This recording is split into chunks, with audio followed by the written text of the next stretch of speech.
विचारों का स्वास्थ्य पर प्रभाव। मन का कार्य किसी भी बात पर विचार करना है। मन ही यह निर्णय करता है कि कौन सा कार्य गलत है या फिर कौन सा कार्य सही है, अर्थात कौन सा कार्य मनुष्य को करना चाहिए या फिर कौन सा कार्य नहीं। मानव शरीर में 5 ज्ञान इंद्रियां और 5 कर्म इंद्रियां और 11वां मन माना गया। अतः मानव शरीर में ज्ञान इंद्रियां समाहित है। 10 इंद्रियों तो अपने अपने कार्यों में लिप्त रहती है और 11वीं इंद्रियां यानी मन इन सब को निर्देश देता।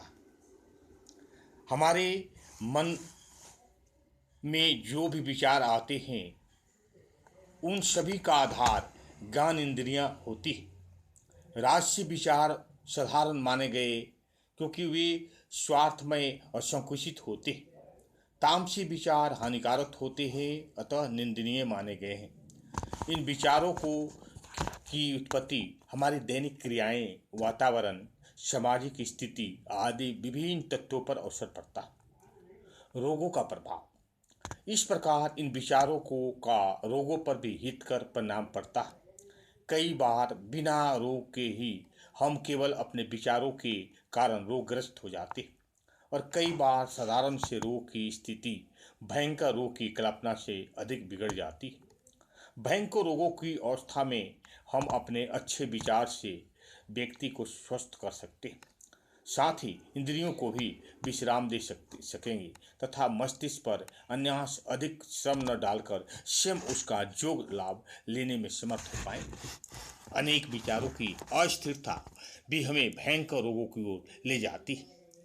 जब हम आहार विहार के नियमों का ठीक प्रकार से पालन नहीं करते तब बिना रोग के उत्पत्ति और साधारण रोग को भयावह रोग रूप प्रदान करने में हमारे से अस्थिर विचार ही प्रमुख कारण।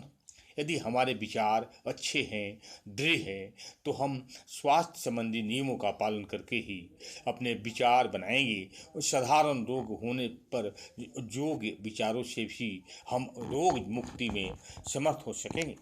अनेक बार हम अपने योग विचारों से दूसरों को लाभान्वित भी कर सकते हैं, चाहे वो जीवन की किसी भी समस्या से संबंधित हो या रोग से।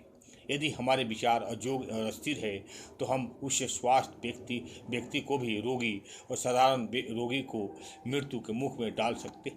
जीवन में अन्य पहलुओं में भी हमारे गलत विचार दूसरे के लिए कलह और अशांति के कारण बन जाते हैं और संकटपन्न स्थिति लाने वाले सिद्ध हो सकते।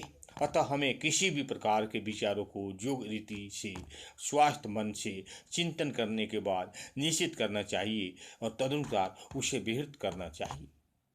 ओम शांति, ओम शांति।